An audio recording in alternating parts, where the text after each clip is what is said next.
Hello मेरे प्यारे बच्चों। आई होप कि आप सभी बहुत अच्छे होंगे।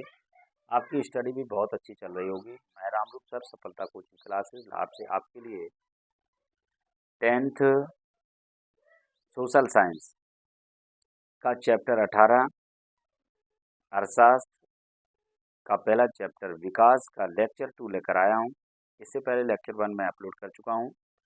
लेक्चर 2 में देखिए क्वेश्चन क्रमांक 4 से है, राष्ट्रीय विकास क्या है। राष्ट्रीय विकास के अंतर्गत सम्मिलित विभिन्न पक्ष लिखिए। किसी राष्ट्र के आर्थिक, सामाजिक एवं राजनीतिक विकास को राष्ट्रीय विकास के नाम से जाना जाता है। राष्ट्रीय विकास के अंतर्गत सरकार यह निर्णय लेती है कि विकास का कौन सा मार्ग न्यायसंगत व सही है।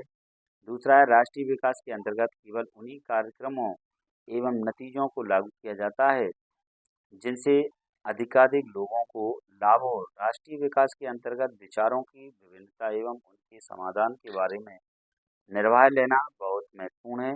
राष्ट्रीय विकास के अंतर्गत हमें यह भी सोचना होगा कि विकास का अन्य कोई बेहतर तरीका है।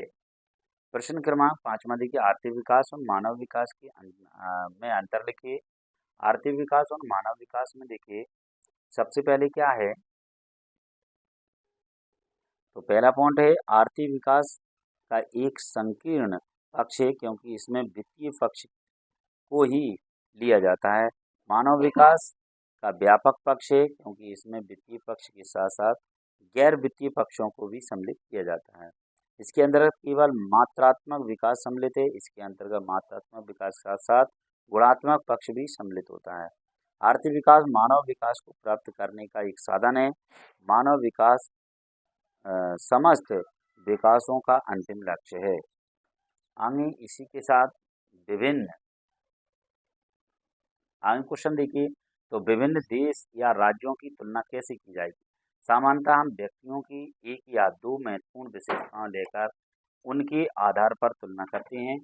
पहला है, देशों की तुलना करने के लिए उनकी आय सबसे महत्वपूर्ण विशिष्टता समझी जाती है। जिन देशों की आय अधिक है उन्हें कम आय वाले देशों से अधिक विकसित समझा जाता है। दूसरा है, अधिक आय का अर्थ है मानवीय आवश्यकताओं की सभी वस्तुओं का अधिक होना। किसी जब तीसरा पॉइंट है, किसी देश की आय उस देश के सभी निवासियों की आय है जिसमें हमें देश की कुल आय ज्ञात होती है। चौथा है, देशों के बीच तुलना करने के लिए कुल आय इतना उपयुक्त माप नहीं है क्योंकि देशों को जनसंख्या अलग अलग होती है।